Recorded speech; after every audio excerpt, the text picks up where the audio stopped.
Hello again. I'm happy you decided to spend some time with me today. I'm Dr. Laura Jaggett, and you're listening to episode number 17 of the How to Life podcast. The podcast that helps take the fear out of some of the stuff you may be encountering in adulthood. Today's topic is about fear in general and how to get yourself in the right mindset to step forward and overcome it. It's not about just closing your eyes and jumping. It's about thoughtful and mindful small steps to get you past the darkness, past the barrier, and into the light. Today, I am joined by Sarah Sherman, who holds a master's degree in education and has been involved in education for over 20 years. She has worn many hats, including that of teacher, principal, director, and guidance counselor.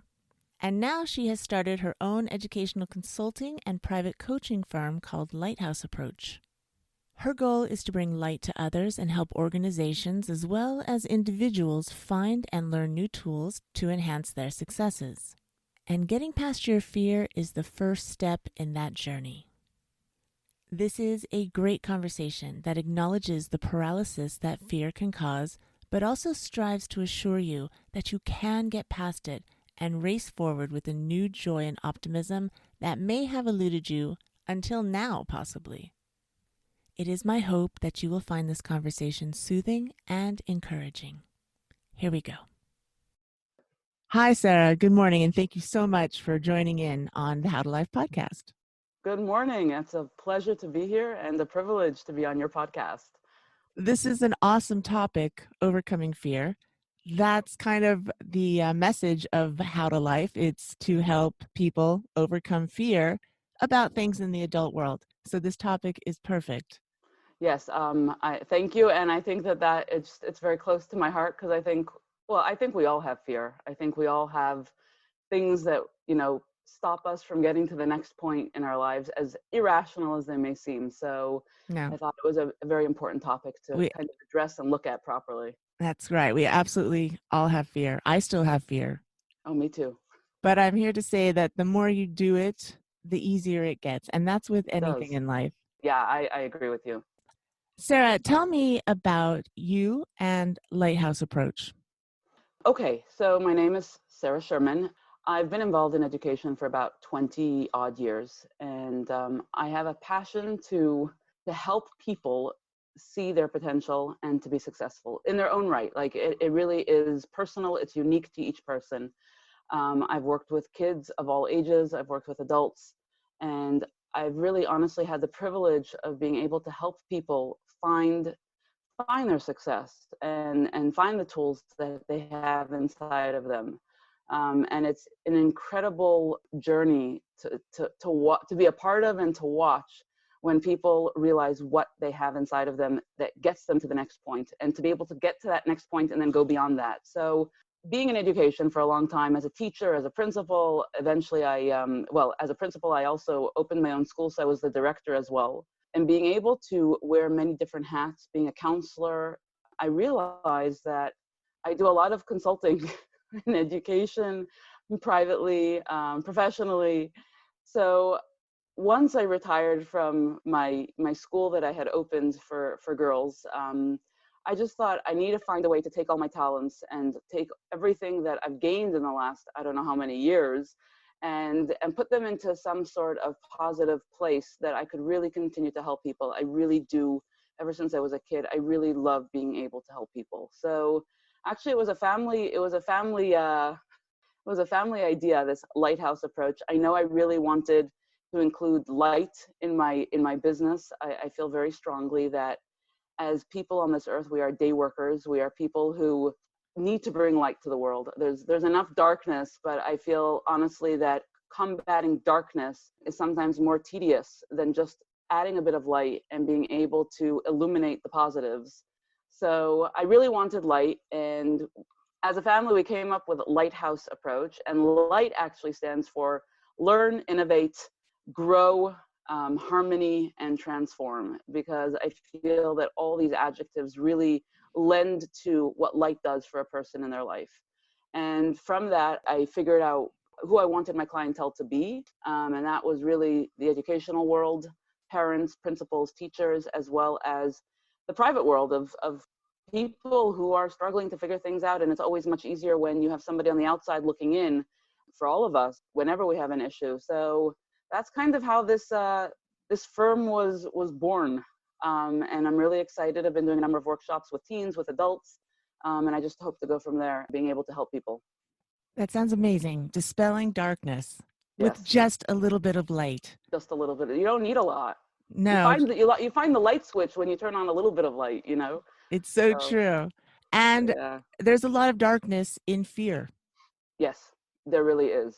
It's a very dark place to go, and we realize oftentimes that we just have our eyes closed. It's not that it's dark; our eyes are just closed. Very true. So Let's define fear. yeah, What do you define it as? I think fear is, at least from a personal point, I think fear is telling ourselves something and then telling it to ourselves enough times that we begin to believe it, and then it becomes a belief. And that fear can originate from insecurity. I don't think I can do math, or I don't think I can dance, to fear of the unknown. And because I'm comfortable where I'm at, the fear, the idea of jumping through the next hoop when I don't know what that next hoop is creates a certain feeling which we would call fear. I'd rather be comfortable, and comfort, as the Greatest Showman points out, is the enemy of progress. Comfort is the enemy of progress. So I think that fear really is the things we tell ourselves, and we tell ourselves so often that we come to believe it. It's a limiting belief, I would say. Agreed. Absolutely. And it's a weird dynamic because we crave comfort. It's familiar. We like it, even if it is negative or there's chaos involved. Because it's familiar, we don't want to burst out of it, but yet it's very dissatisfying to us. Agreed. And I think comfort has its place. I think it's important to keep being uncomfortable to grow. And I think sometimes it's important to stay in place as we're growing and just feel good, feel positive, try to think about what the next step will be. And oftentimes we need that comfort because it's a safety net. And then we can jump again into the next hoop. So I think comfort certainly has its place, but when we are trying to grow, the discomfort is what creates that momentum for us to keep moving. And I think that it's important, especially if we're trying to work through our fears or work through our goals. If we just want to find a really good place to read a book, then comfort is a great place. We don't need to sit on a rock. We can be comfortable. There's nothing wrong It with has that. its place. And I think also indecision. I think sometimes when we are undecided as to what the next space is, I think it's important to be in a comfortable place and just hold until we know that there's a shift. I think that's also important. And I think a lot of people today are not, even for lack of a better word, not comfortable with being comfortable. I don't know how to sit and just be until I figure out the next step. And I think that is a very important component to being able to move forward, because it gives us the foundation to be able to say, okay, here I am. This is what I do want. This is what I don't want. And now I can move to the next level. And it's important, I think, to sit and be ready to make the next step. Agreed. Because if you just say, okay, I need to make a decision, and you jump into it and you are not mentally prepared, you have not set the intention, your mindset is not focused on that decision, which I love that word. You have not decided. Just sit and wait until you feel that urge, that impulse, that impetus to move forward. Agreed. So let's go into that. What does it take to overcome fear? Would you say it's mindset? I would say that it's interesting. I'm not sure if people have heard of Tony Robbins. He's a very, very famous international life coach. And he made a point of saying that mindset is 80% of your success. 20% of your success is mechanics, how you end up doing what you do. But it's really 80% of your success is your mindset. I think mindset is a huge, huge element to overcoming fear and being able to achieve goals. And I think, honestly, that is probably what differentiates successful people from unsuccessful people. And I don't suggest it as a label for life. I suggest it as a label for a period in time, whether we are progressing or digressing. because life keeps moving. So we're either going forward or we're going backward. And yeah, we have those lulls in between, but they're not forever. They keep moving. So I think mindset is incredibly important. I think that oftentimes if we are negative, as an example, I can't do this, then it leads us down a different path. And it's a really, really good analogy. There was a group of scientists in one of the universities years ago that did some sort of, really cute experiment. They took a flea, they put it in a mason jar, in a tall mason jar, and fleas jump high. And they put the lid on the mason jar, and the flea kept jumping and hitting the lid. And eventually the flea learned, you don't jump that high, otherwise you get hurt. And eventually it stopped jumping so high, and they undid the lid. And they watched as the flea jumped still only so high, not realizing that the lid had been removed. And I found that analogy, I heard it when I was in high school, and I found that analogy profound, because I think so often that is what a limiting belief looks like. I think we tell ourselves, or people tell us. I mean, I once had a teacher who told me I will never be good at math in 7th grade. And in 11th grade, I had an incredible teacher, and she looked at me and she's like, whoever told you that? Of course you're good at math. Everybody can be good at math. It's just about application and understanding. And it was kind of like, oh, I just assumed I wasn't. And I think when we are either told by others or tell ourselves that we cannot do something, we create that lid on us, and it's a mindset. All of a sudden, the effort is not the same. The potential is not the same, because everything gets capped off. So I think mindset allows us, when we say, hey, I want to do something, instead of I can't do something, we turn and say, how can I do something? Automatically that opens up our mind to what the possibilities are, what the potential is there. So I think that mindset is very, very important. And there's a famous adage that says, where focus goes, energy flows.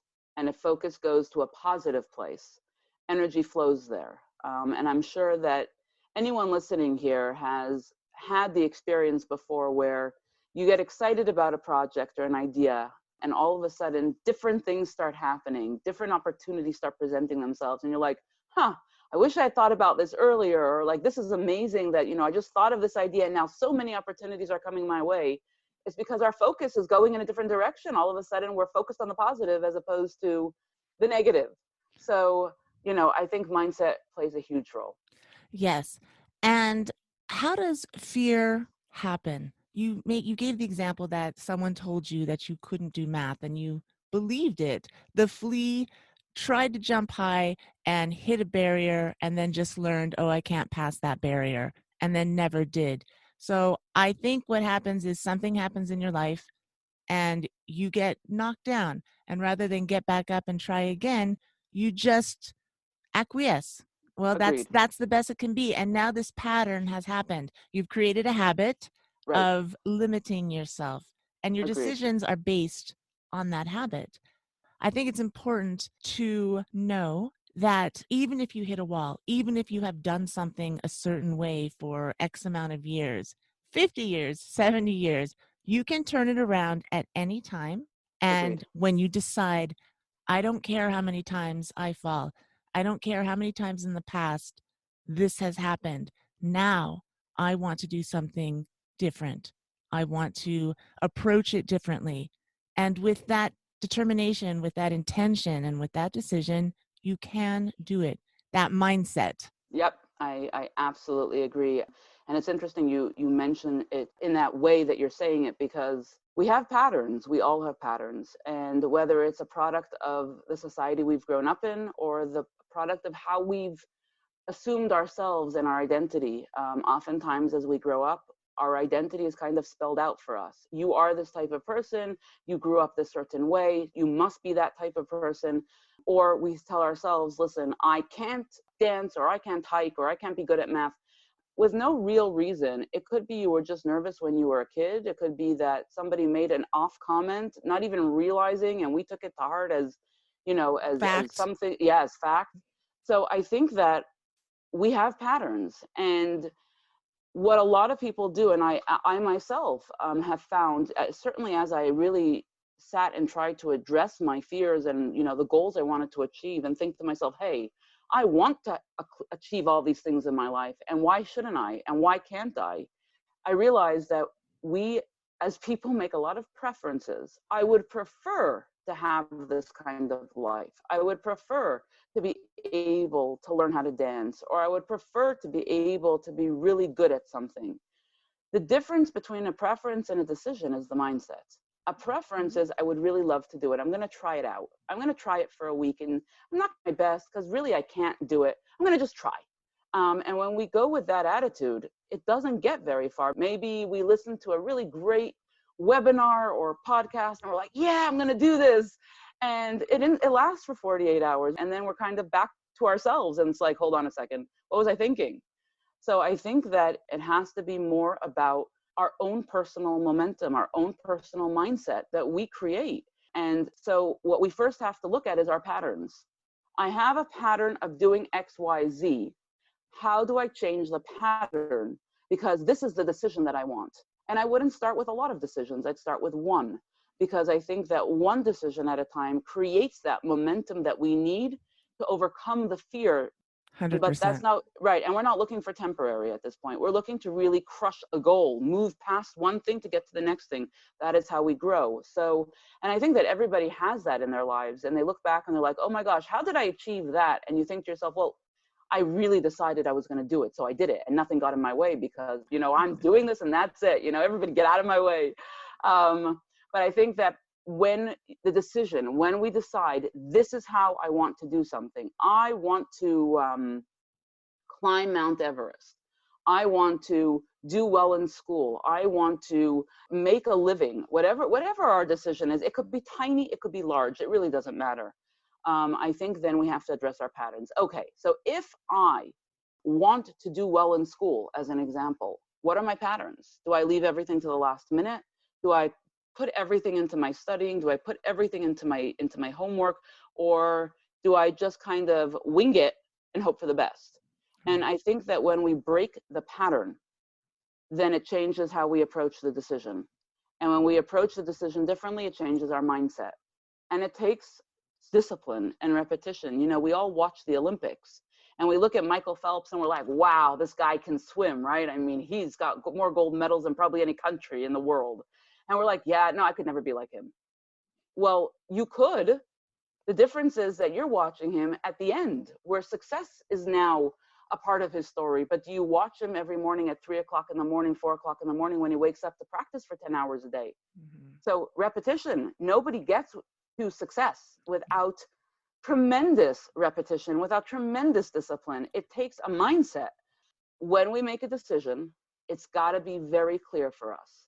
What is my decision? It's got to be, they use the word smart. It's got to be sustainable. It's got to be measurable, attainable, realistic, and it needs to have a time frame.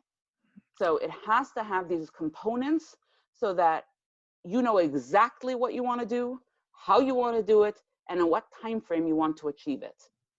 I'd like to point out that if the word, repetition and practice sounds intimidating to anyone who is trying to change a pattern, you already have a pattern. You have already practiced and repetitively done these things that have put you in the place where you are now. Over and over again. Exactly. Over and over again. It's no different. You're just changing the repetitive pattern. That's all. Agreed. You've already done it. You have a 100% success rate of repeating a pattern. It's true. It's absolutely true. I think that for all of us, patterns are probably the scariest thing to break. I think when we make a decision, the decisions are the easiest part, even though they're not easy, but they're the easiest part of the process. So you've made the decision.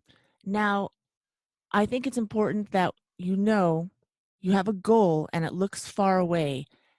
Don't look too far on how you're going to get there, because that is one thing that'll throw you off. You say, oh my gosh, there's so much work, or I have no idea how to do this.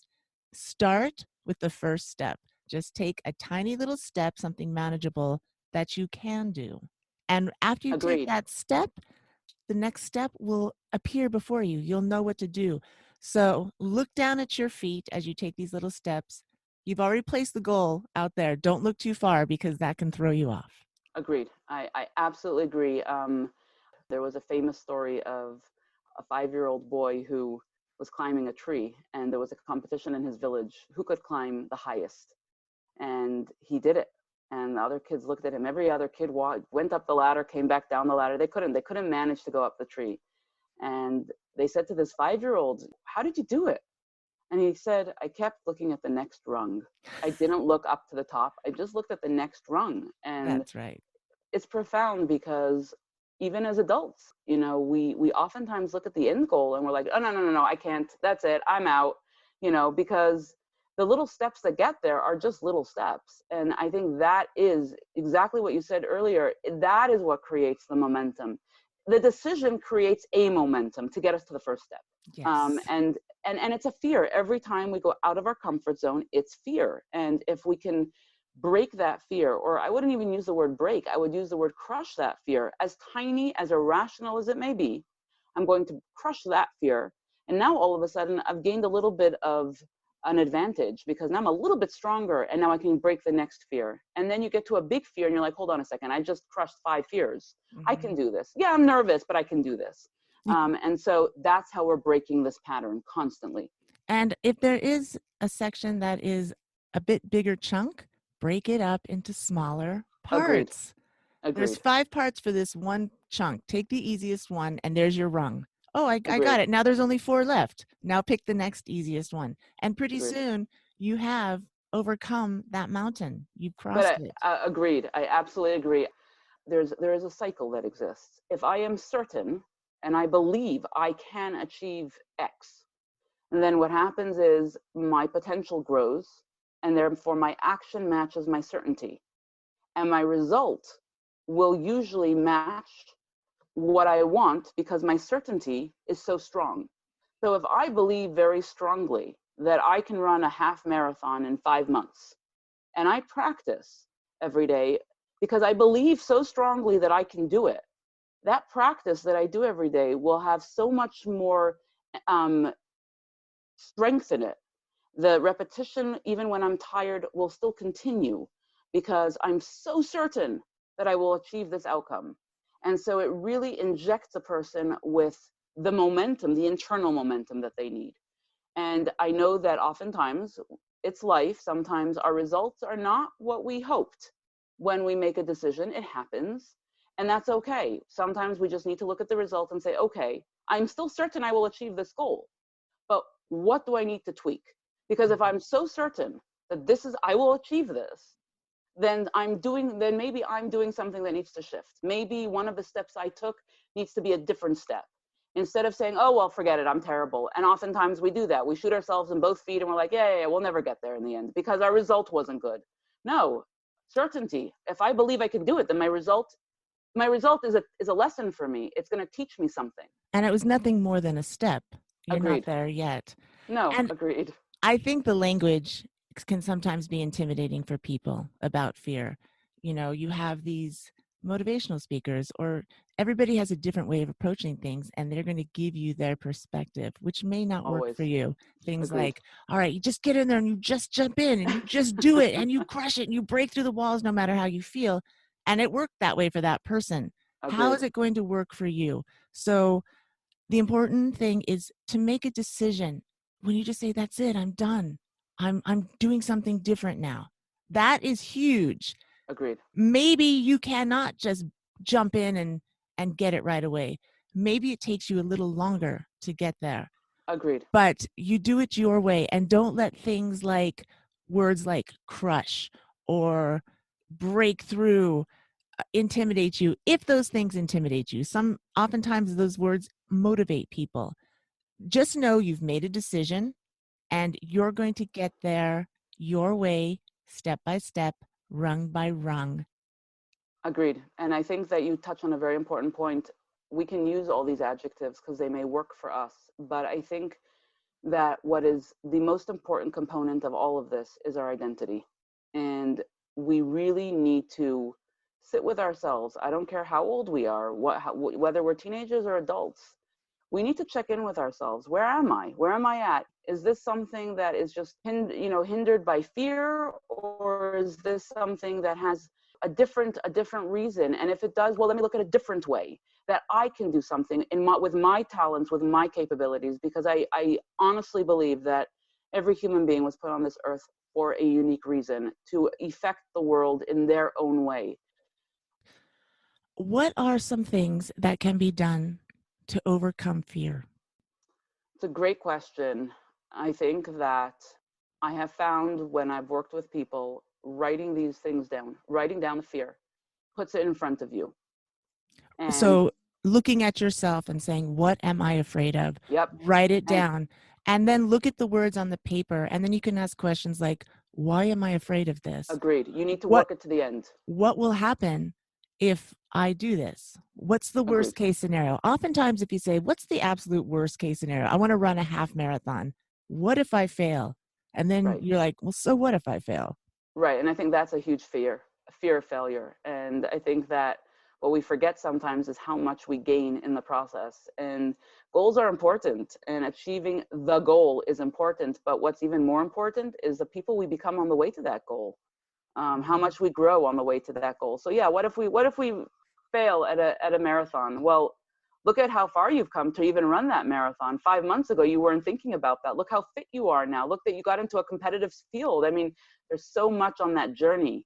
And I think that it's the journey that honestly allows the growth. It's not that if I hit the goal, now I've grown. I grow as I reach the goal. That's an interesting thing that you say, because it's a journey. This whole life is a Yes. journey. You never reach the end. If you reach the end, you're done. Right. So what happens when you finally make that goal? You're celebrate for, the moment, and then you're like, okay, now what? Exactly. And it's interesting you say that, because I was listening to a seminar and they were saying that, can you imagine wanting to be an astronaut and that's all you want to do in your life? And finally, and you live your life just to be an astronaut. That's it. There's nothing else. There's no plan B. And then you go to the moon and you come back to Earth. And now what? I mean, you've achieved the impossible. So now what? Yes, I How fun agree. is that, though? A new Oh goal. yeah, no, And now you absolutely. have you have built these patterns. You know that you can achieve it. Agreed. Also, gratitude plays a huge role. I was just going to say that. Let's talk about gratitude. Yes, I think that is a big injection into mindset. I think that when we have the mindset of being grateful, we wake up every day and every morning and we look for something to be grateful for, or we think about something to be grateful for, it changes the mindset. It's not about what I can't do. It's about, oh, wow, this is what was given to me, or I'm so grateful I have this when I know so many others don't. And so what can I do with that? I think gratitude allows us to see others. I think gratitude allows us to celebrate our own success. I think oftentimes we have, as human beings, a very hard time celebrating even small successes. We're so hard on ourselves. I didn't do it enough, or I didn't do it well enough. And I think it's important to celebrate, to take a moment and say, wow, I just did step one. I just did step two. 100%. And be grateful for that. Be grateful that we have the strength or the opportunity. And I think that being grateful and having gratitude constantly allows us, number one, to give to others, which enhances our lives constantly. I mean, that's a given. Anytime we give to someone else in the world, it feeds not just them, it feeds us too. And I think that allows us to see ourselves in a broader picture. We're part of a bigger world. Our world is not consumed by fear or what we haven't done, but rather by so much that has happened, or so much that we've been able to effect. And it might not be that specific goal, but it might be something else. And so therefore our mind becomes more positive. And again, where focus goes, the energy flows right after. And so if we're in a positive mind frame, then that focus and that energy is going straight into that constantly. That is true. When you have fear, there's a lot of negativity behind Agreed. it Yes. and a lot of insecurity behind it, which is negative. So when you write a gratitude list and you look at it and you focus just on those good things that you are grateful for or that happened in your life, and if you had a bad day, you just ignore those things that you didn't like. When you can direct your attention to what you do like, you create this new momentum, this new attitude, and this new surge of direction and hope that helps you take your step toward your goal. Yes, I agree. Since I was, ever since I started teaching, I made a point of, we would start our class with inspiration. and everyone had to prepare something every day. And it was to really help us, all of us, including myself, the teacher at the time, to exercise looking for something positive every day. A miracle that happened, a license plate that we saw. And I know that over the 20 odd years that I've been involved in education, and even now when I've gone out on my own, I still have a habit. It's a pattern now where at least once a day, I think about the things I'm grateful for. It doesn't have to be elaborate. It takes 30 seconds, but I will take a moment, close my eyes and say, thank you. Thank you that I had the strength today, that I'm up and alive today. I mean, it could be anything. Thank you that this opportunity came my way. But I think that if we create that pattern, if there's anything that we walk away from, it should be the first thing we do is create a pattern of gratitude. And that is private and that is personal, and that helps us just see the world through different lenses. It's now a world of opportunity as opposed to a world of fear. I love that statement. And since you mentioned privacy, I would also like to suggest one of the best ways to keep you on track towards your goal, whatever it is to not talk about it too much with people. Agreed. Because what happens, as well-meaning as the person you're speaking with may be, they're going to bring their own perspective, their own experience into their answer, and that might throw you off balance. I've Agreed. spoken about this before in one of my other solo podcasts. Everyone has the best intentions, and if you have an idea or you want to make a decision or you haven't made a decision, let's say, and you're asking people, what should I do? What should I do? You're going to find you're going to get a ton of different answers. It diminishes your clarity. It makes you more confused. Agreed. I think you need to find a person, whether it's a friend or a mentor or a parent or a sibling, who, it doesn't really matter. Find the person, find your person who believes in you and who is going to help you with your momentum if you need the help. Sometimes And cheer people you can on. Agreed. And sometimes it's good to have that person who, can cheer you on. But I do agree. I think that the more we talk about something, I have found even in my life that sometimes I've spoken so much about something that it never happens because all that energy went into talking about it. Yes. And didn't get held up for what I actually needed to do. And so I was like, I will share it with my few select people if I need to, and go from there. So I agree. If you need to. Yes. And write it down and really talk with Yes. yourself about it. And this is where you learn to trust yourself. You talk Yes. with yourself about it. You write it down. Write down your gratitude list. Write down your wins. And then write down where you are. Like, take an honest look at yourself and say, is what I'm doing in alignment with where I want to go? Agreed. You're Always check in on that. always constantly evaluating and fine-tuning and tweaking to make sure that you're still on track. Even if it seems the end goal is so far away, you still want to be pointed in that direction. Agreed. Absolutely agreed. There is nothing to fear but fear itself. Fear itself is the biggest fear. And I think that if we could summarize, look at your patterns, look at the decisions you want to make. And I would say keep them small, keep them real, keep them focused on where you're at and where you want to go. Keep them personal. Make 1-2 decisions at most. Accomplish those decisions by annihilating the pattern. I mean, really working hard. The pattern is what you're going to be working hard at. You want to change it and create a new habit. Yes, you want to. And that takes time. And that takes your patience because sometimes things won't work out the same way, but that's okay. You just keep putting one foot in front of the other. And I think the mindset is almost the umbrella over everything. If you decide you want to achieve this, then you're going to wake up positive. And when you're feeling negative about it, because it will happen, go dance, listen to music, walk away from it for a moment. Watch a funny movie, go do something and just reset. Break the mindset. And if you're not in a good place because maybe you're too tired, then go to sleep. The day always looks brighter the next day. So one of the best things you can do. So I think it's just about really small bites. Make a decision, follow a new pattern, and slowly develop that new pattern one day at a time. And remind yourself that your mindset is your biggest tool. And if you are grateful every day and you focus on the positives, and you allow room for the negatives, and you know what to do with the negatives when they come up. You shift, you stop, you move to the side, you dispel it and move right back. And remembering that you are in control of your mind. Your mind does not control you unless you let it. And so when we go with those steps, then I think what happens is we surprise ourselves, honestly. We surprise ourselves and we say, oh my goodness, I got this done. And that is what honestly creates that internal momentum that will give us the strength for the next decision we make and the next goal we want to achieve.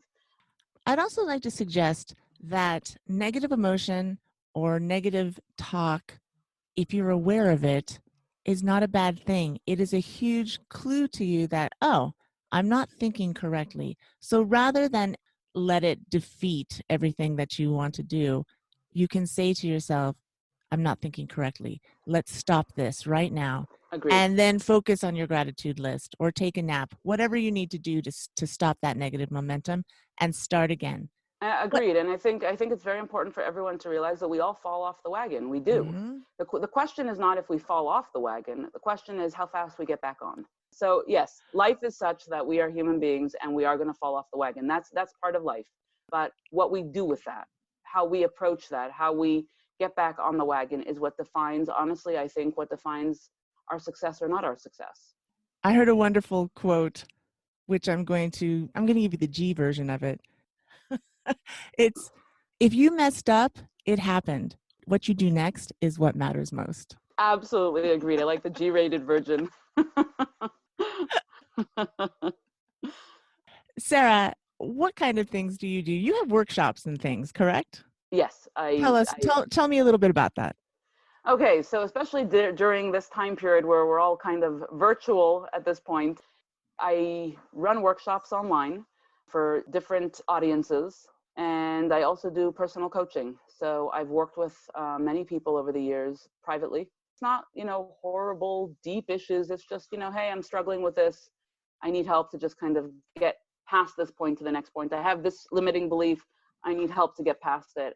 So I've been very busy with creating the workshops, working with people, working with groups, and I'm really excited. I'm really excited to have a global impact one day. I feel very strongly that I have something that I can give to the world, and if I can help one person even, then that's something that has made an effect on the world. So that's pretty much what I do. You light the path. I bring the flashlight. How can somebody get involved in one of your workshops? How can we find you? Great question. I have a website, which is www.lighthouseapproach.org. And on that website are the upcoming workshops that I will be doing, and a list of workshops that I'm able to do for an audience if they're interested, or I also offer private coaching, and all that is on the website. So again, the website is lighthouseapproach.org. I can also be found on Facebook at Lighthouse Approach, and on Instagram as well, Lighthouse_approach. And it's interesting that you brought it up. I have a workshop happening on August 30th, next Sunday at 9 a.m. for parents to discuss remote learning, as that is unfortunately a very, very heavy topic at the moment in terms of kids needing to be home and learning from home and how parents can deal with it. I will be joined by guest speaker Martine Bloom, who is a social worker. And so she will be bringing in the mental health component so that parents kind of can address both avenues. One, where's my child at psychologically? Where am I at? Where are we at as a family? As well as I will be coming in to offer some tips on how to enhance their academic achievement at home, tips and solutions and strategies as to how to make that learning environment fun and something that the whole family can enjoy together, as opposed to making it drawn out and boring. So we have that coming up at 9 o'clock next Sunday. It can be found at my website. The workshop is called The Balancing Act. So if you go on Facebook, Instagram, or my website, you will find The Balancing Act. The workshop is called that. And again, my website is lighthouseapproach.org. Click on that. It will lead you right to my email and let me know you want to join. And this workshop is completely free. We really just want to be there to support you guys, and we hope you can join us. I'm going to list the handles, the website address, all the information for this free workshop, which is coming up on August 30th. It will be in the show notes, which will be howtolife.com/017. Sarah, thank you so much for joining in today, enlightening this podcast with your light. You're a bright light yourself, and you're doing such good work. Thank you, Laura. It was really a privilege to be here, and I'm so grateful that I had the opportunity to share a little bit. And I wish for all of your listeners a beautiful life and a life where everyone is capable of seeing the light every single day. Beautiful sentiment. Thank you, Sarah. Thanks for Thank you. joining me. Take care. Thanks a lot. Bye. Such good information. And I hope you now know that you're not alone if you're standing in fear right now. You just have your eyes closed at the moment. There are many ways you can go about overcoming fear. Find the way that works for you. If after this interview you think that Sarah Sherman may be someone who can help you get started in a new direction, I think you're making a great decision. And decision is how you start making positive changes. If you would like to attend the free virtual workshop that Sarah's giving this Sunday, August 30th, 2020, to help parents and students acclimate to this new distance learning system that many are undergoing right now, or if you would just like to attend to see her in person to get a feel for her personality and vibe, which is wonderful, by the way, go to her website to find this workshop and others. You can find all of Sarah's links on my website for this particular show at howtolife.com/017. You can find me on YouTube at howtolife, or follow me on Instagram at howtolifenow, or Facebook, which right now is Dr. Laura Jaggett. It's a public page that you can access and see without sending me a friend request if you don't want to. This might change to a community in the future, but right now it's just me. I would love to hear your feedback about this show. Please send me an email to drlj@howtolife.com. If there's a podcast topic or Mominar topic that you'd like me to create just for you, you can request it there as well. If you like some of the ideas and approaches that we talked about, you might enjoy listening to episode 2 of the How to Life podcast, The Benefits of Keeping a Gratitude List. Also episode 4, What to Do When You Don't Know What to Do. Those are 2 solo shows that I did that follow the same ideology and mindset that this interview touched upon. As always, if you're enjoying this podcast and finding value, please give it a 5-star rating in Apple. And a kind review will also be greatly appreciated if you have the time. Until next time, my friends, have a great week. Notice all the wonderful things that are in your life. Turn in the direction of positivity and fear nothing. All is well. You got this.